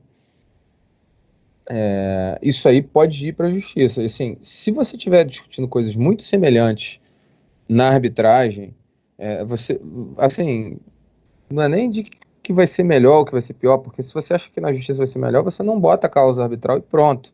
Mas se você divide o tema, é horrível, porque depois você vai ter que lidar com isso, você vai ter que fazer o despacho de força executória para dizer o que tem que cumprir da decisão liminar do juiz em conflito com a do árbitro. Assim, isso não é bom, não faça. Agora, por outro lado, e aí, assim, já saindo um pouco da questão de escopo, para você tentar, digamos assim, diante da falta de... Enfim, você tem um conceito jurídico indeterminado, que os direitos que são inarbitráveis por serem indisponíveis, você não tem uma definição do que seriam esses direitos indisponíveis. E, de certa forma, você tentar, na cláusula arbitral, regular isso, ou tentar especificar, isso eu já acho, de certa forma, positivo. Porque também, quando você não fala nada, as discussões vão ser enormes sobre o que é o direito indisponível e não.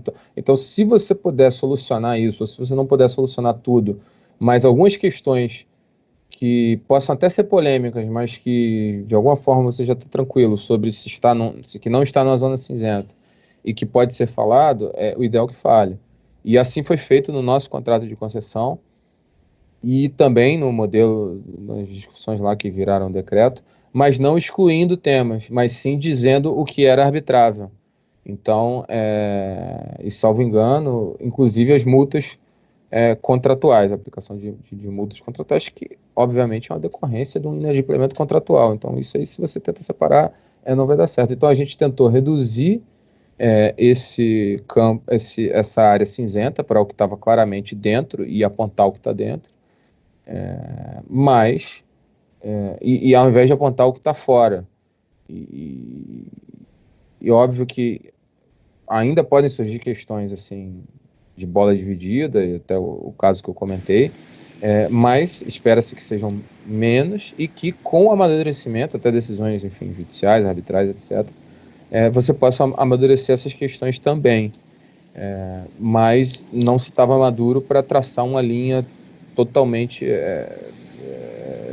enfim, até porque as hipóteses são muitas, quando é um contrato de infraestrutura, uma concessão, enfim, com pedágio, com pagamento de preço, são umas questões, quando é um outro tipo de contrato, e contratos de risco, são as concessões de petróleo, são outras questões, não é possível traçar essa linha toda, mas isso é positivo, com uma ressalva técnica, que é a seguinte: em tese, se você vai dizer o que não é arbitrável, isso aí tinha que estar, talvez, na lei ou no regulamento da lei. Porque se você coloca no contrato, se alguém entende que aquilo ali era arbitrável, pode dizer não vai ser arbitrável porque está fora do escopo, mas seria disponível. Ou seria um direito patrimonial disponível e poderia ser, só não vai ser porque está excluído. E outras pessoas vão dizer, não, isso aí não pode, que bom que a administração deixou claro ali na cláusula que não pode, mas é porque não poderia mesmo pela lei. Mas o efeito prático é o mesmo, no fim das contas, o que você escreveu ali que não vai, não vai, e o que você escreveu que vai, ele vai, exceto se, sei lá, talvez um terceiro, que aí não seria a própria administração, seria um venir em contrafacto próprio, né? Mas um terceiro diga que a administração botou ali coisas que, na verdade, seriam indisponíveis, aí uma nulidade do contrato, ou uma impugnação do edital, etc. Mas na prática o que você vai colocar ali vai acabar regulamentando, de certa forma, essa questão legal que está com um conceito em aberto. Esse é um ponto bem interessante, em que medida se o ente público limitar o escopo da arbitragem por por decisão própria, né, porque é uma decisão unilateral, porque ele que faz a minuta do contrato e publica a minuta do contrato, ele pode até receber ali sugestões no processo de consulta pública, mas ele não precisa necessariamente acolher, né. A gente vai dizer que é uma decisão de ambas as partes, porque elas assinaram o contrato, mas obviamente... Isso, mas ali... na medida em que está no contrato, ele praticamente se torna um contrato de adesão, né? O Gustavo Justino fala isso, que o contrato público acaba sendo um contrato de adesão, né? Quem adere já sabe quais são as condições ali, mas em que medida isso poderia ser considerado depois, entrar uma discussão disso ser uma cláusula unilateral que violou o direito da outra parte, né?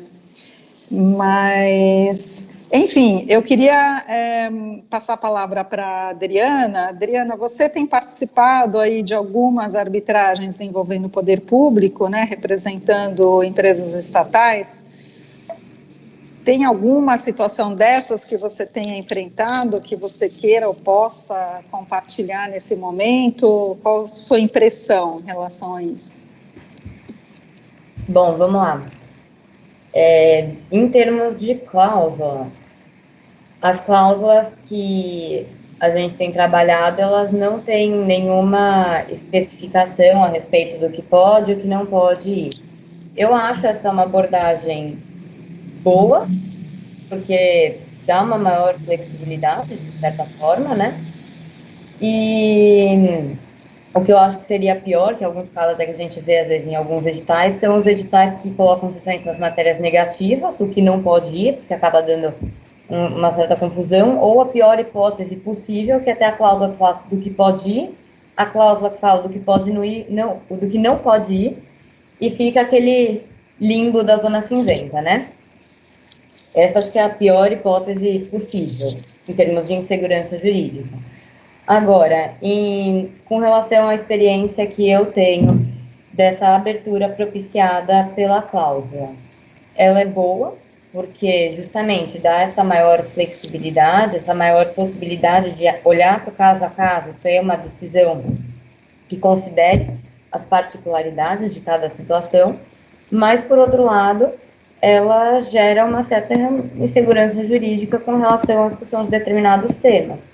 Então, na minha experiência, sim, a gente tem discussões que envolvem arbitrabilidade, pedidos liminares, que envolvem, às vezes, a anulação de algum ato administrativo, até atos, às vezes, de aplicação, por exemplo, de inidoneidade. O privado ele acaba naturalmente recorrendo ao árbitro para fazer esse pedido. Então, fica aquela discussão. A mesma coisa com relação à rescisão. Qual é o pedido que o particular vai fazer em relação à rescisão? Ele vai pedir para anular a rescisão? Então, existem esses problemas, sim, na prática, eu tenho enfrentado isso. Existe problema de concorrência entre processo administrativo interno e arbitragem, como que esses dois procedimentos se relacionam, como que eles dialogam. O procedimento administrativo ele tem que ser suspenso ou ele continua correndo? É um dever do poder público dar prosseguimento ao procedimento administrativo? Então, realmente são questões que surgem quando se está advogando na prática. E mesmo as cláusulas que atualmente especificam as matérias arbitráveis, elas não lidam exatamente com essa situação. Por exemplo, a da concorrência do procedimento administrativo e da arbitragem. Então, por mais que sejam realmente um passo à frente em termos de segurança jurídica, falar o que pode ser arbitrável na cláusula, ainda vai ter um campo que é bastante complexo. Uhum. Eu lembrei de uma pergunta aqui que eu queria mandar para a Eugênia, mas vamos responder rapidinho, depois para a gente passar ainda para a Natália e finalizar. É porque é uma questão que ainda levanta muita dúvida, a questão da possibilidade de levar a decisão de rescisão contratual para a arbitragem, né? Porque a lei de concessões, ela fala que o privado, a concessionária, ela pode pedir a rescisão contratual quando o poder concedente não estiver cumprindo com suas obrigações, mas faz remissão a uma decisão judicial, né? Só que essa lei é mais antiga e não havia ainda a possibilidade de arbitragem na época, e eu queria saber o que você acha disso ser levado para a arbitragem. Bom, Cris, sendo bem rápida, né? Eu particularmente não vejo problema em relação a essa questão da extinção por descumprimento do poder concedente ser levado à arbitragem. Primeiro porque eu não vejo aí uma questão de poder de império, mas sim uma questão de descumprimento contratual, né, de obrigações contratuais. Não me parece haver um motivo de ordem pública que seja apto a afastar aí uma análise por árbitros, né, desta questão específica. Então, neste caso específico, eu acho que dá para levar para arbitragem. Interessante, Bom, eu vou passar, a gente já está caminhando aqui para o nosso final, né? Eu vou passar a palavra para a Natália, fazer aí os comentários, depois se alguém ainda tiver algum comentário final, brevemente a gente pode depois passar para o encerramento. Natália, por favor. Obrigada, Cristina. Eu vou ser breve. Gostei muito de ouvir a fala da gente, falou na preocupação com relação à patrimonialidade, né? Efetivamente, se a gente tirar qualquer outro parâmetro da arbitrabilidade objetiva e ficar só na patrimonialidade, corre o risco da administração pública se assustar, né, com o que está submetido. E eu acho que tem um ponto que me suscitou à medida que você ia falando, que se remetia também à sua fala inicial, que era a administração pública, apesar dela ser una na teoria, ela não é una nas pessoas, né? Não é uma só pessoa. Então tem ainda MPF, TCU, por exemplo, muito resistente à arbitragem.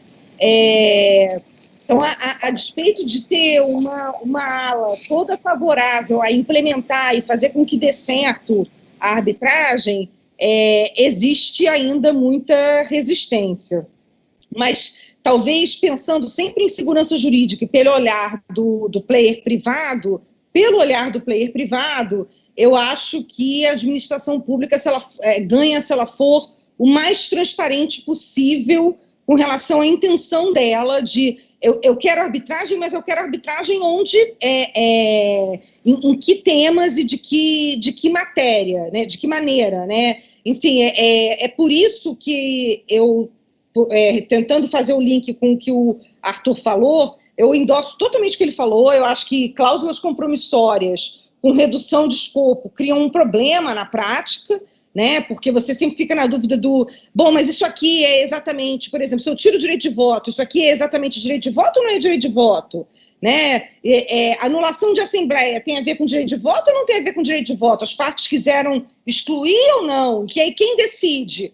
Porque é competência, né? É intelecção da cláusula arbitral. Intelecção da cláusula arbitral é escopo do poder de conhecer da própria competência, né? Na realidade, da própria jurisdição do árbitro. Então, deveria ser remetido ao árbitro primeiro ou vamos ao judiciário direto, porque é mais prático, porque na realidade a gente está falando de exclusões de escopo.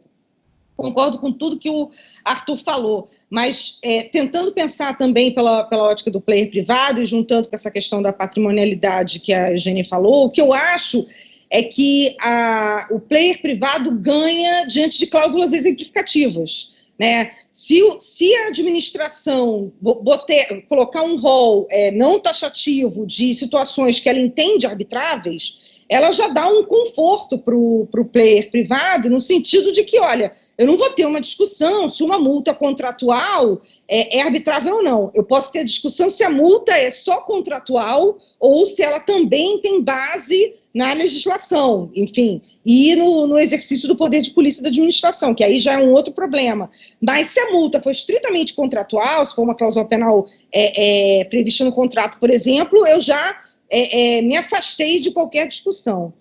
E assim, então eu acho que a gente ganha com esse, eu vejo isso muito mais como um exercício de boa-fé e transparência da administração. Eu acho que se a gente tivesse mais editais com esse nível de exemplificação, às vezes até, se não for possível a exemplificação, a colocação de uma cláusula geral de princípio, né? A princípio, as matérias arbitráveis, enfim, alguma coisa que corresponda um pouco ao qual é o sentir da administração no momento que ela está contratando, eu acredito que a gente vai diminuir os riscos relacionados a esse contrato. Então, assim, me pareceu interessante de comentar, é isso, a gente nunca pode esquecer que a gente tem que operacionalizar isso na prática, e operacionalizar uma inarbitrabilidade sobre a legalidade do ato e uma arbitrabilidade sobre as consequências desse ato, por exemplo, pode ser muito difícil, ainda mais se as pessoas em questão, se os árbitros em questão, ou se o judiciário chamado instado a se manifestar, entender que há uma prejudicialidade externa entre essas questões, que na realidade, a princípio, eu diria que há, né? Eu acho difícil você dizer, sem perquirir a natureza do ato, a legalidade do ato, a licitude do ato, você tratar das consequências dele, independentemente de ter admitido se ele é lícito, legal, enfim. Então, brevemente, eu acho que é isso. Eu vejo muito mais como uma petição de princípio, a gente ter essa boa-fé da administração em cláusulas exemplificativas ou principiológicas. Obrigada. Sem querer interromper e fazer novos comentários, mas eu só convido a doutora Natália a dar uma olhada na nossa cláusula padrão da ANP, a partir da 14ª rodada, já estamos na 16ª, que tem esse rol exemplificativo, inclusive, bastante aberto. É isso. Maravilha. Bom, Natália, obrigada por seus últimos comentários, sempre bem incisivo, bem interessante ouvir, né? Essa questão da redação da cláusula, eu acho que ela comporta muitas discussões. Eu, pessoalmente, entendia sempre, quando eu estava redigindo as cláusulas, que era melhor falar o que não podia ir para a arbitragem do que o que podia, porque o que pode é tudo, menos aquilo, né? Mas, de todo modo, uma coisa também que a gente aprende é que cada coisa que você coloca no papel, ela pode ter uma dupla interpretação, não é só você que está interpretando aquilo. E alguns anos depois desse contrato, muitas vezes você lê a cláusula, você não sabe mais exatamente qual era o objetivo daquilo, porque a redação, ela sempre é feita, e a gente já ouve isso em muitos congressos que falam sobre arbitragem. Esse é o mal das cláusulas de arbitragem no setor privado, né, que é a midnight clause, né, que você tem que, a última cláusula que está sendo feita, de repente alguém fala, vai ter arbitragem aqui? O que nós vamos pôr, né? Que não é mais o que existe hoje em dia. A gente já sabe que essa fase está superada, na medida em que o poder público resolve pôr a cláusula, a gente percebe que há uma preocupação grande, né? Eu quero até dizer aqui que uma das atuações do nosso grupo de liderança setorial, uma das nossas atividades é participar de consultas públicas e fazer comentários sobre cláusulas de arbitragem, propondo o aperfeiçoamento dessas cláusulas. Nós já finalizamos 2 participações em consultas públicas, né? Estamos à disposição aí para dar orientações nesse sentido, né? Um dos nossos trabalhos voluntários aqui. Mas, enfim, a gente está finalizando, foi uma discussão muito boa, deu para a gente ver que ainda existem muitas dúvidas, mas aos poucos o caminho vai se pavimentando, né? E a Natália trouxe uma observação bem importante, aliás, todo mundo comentou isso aqui, no sentido de que a boa-fé deve nortear os atos das partes, né, num contrato e também numa disputa que é levada à arbitragem, inclusive da administração pública, né. Então, o que se espera é que alegações que visam só protelar a discussão processual sejam evitadas, né, de ambas as partes, né. Bom, dito isso, eu passo a palavra para o Eduardo, né, Eduardo Felizola, que é coordenador geral de gestão de pessoas do Ministério da Infraestrutura. Agradeço aqui ao Ministério por dar a oportunidade da gente trazer essa discussão, né, e esperamos, sinceramente, que a gente tenha contribuído para o aperfeiçoamento dos servidores nessa matéria importante e que a gente sempre tem que lembrar que, na medida em que a administração resolve usar a cláusula de arbitragem, porque é importante usar para ter maior competitividade nas licitações, é muito importante que os servidores públicos se preparem para trabalhar com esse mecanismo.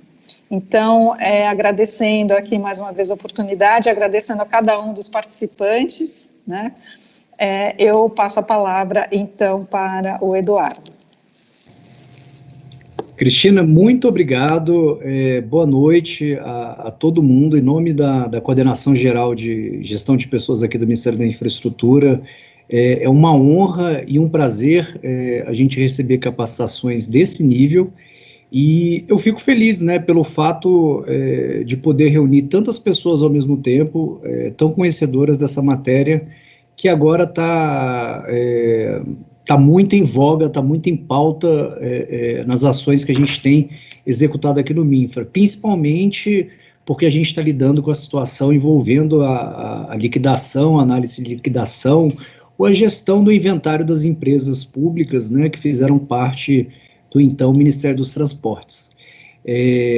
Então, só tenho que agradecer, reforçar o pedido de desculpas em relação à última ocasião que aconteceu o seminário, mas, ao mesmo tempo, que bom que tudo aconteceu bem e a gente conseguiu dar prosseguimento, e amanhã a gente vai ter mais um encontro com essa pauta com essa mesma pauta de arbitragem, e a gente vai aprender cada vez mais com vocês e dividir essa experiência. É muito bacana essa oportunidade. Muito obrigado e uma excelente noite para todos vocês.